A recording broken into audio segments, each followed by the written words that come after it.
Guys, magandang umaga po. Narito po ako sa ibabaw ng building dito sa unit. Ipapakita ko po sa inyo ang itsura ng bawat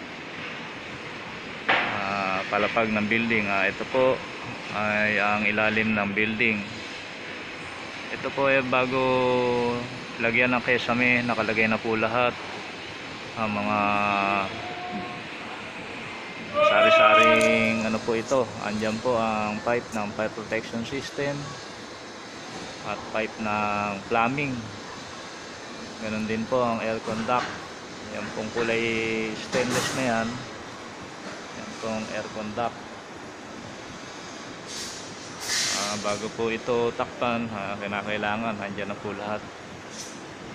Yan po ang itsura ng slab ng building bago lagyan ng kesame. Sari-sari po ang mga nakalagay.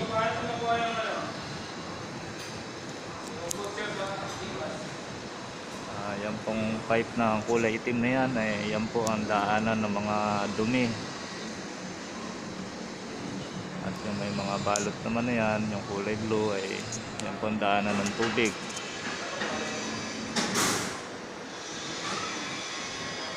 Yung nakikita nyo naman na to ay yan po ang air conduct.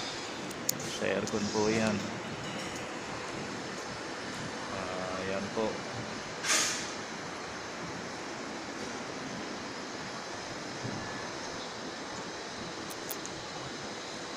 Kaya bago po malagyan ng kesame ang bawat palapag, napakaraming nakakabit sa ibabaw po. Ayan, kumpleto po yan.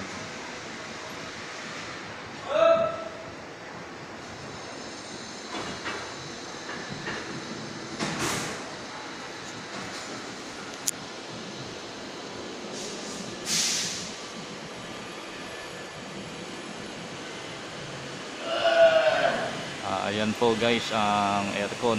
Yan dito. Lumalabas ang napakalamig na hangin. Ayan po.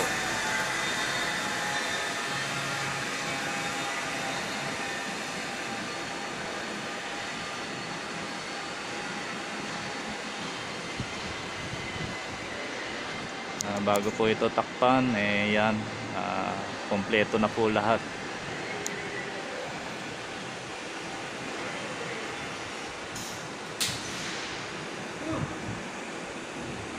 Yan po guys, yan lang po muna ang maipapakita ko po sa inyo ngayon.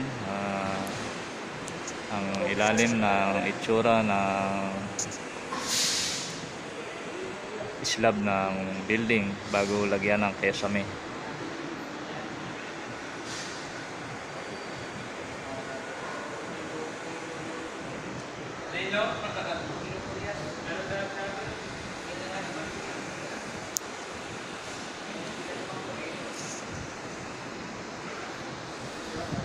Guys, hanggang dito na lamang po muna. Maraming salamat po sa inyong panonood.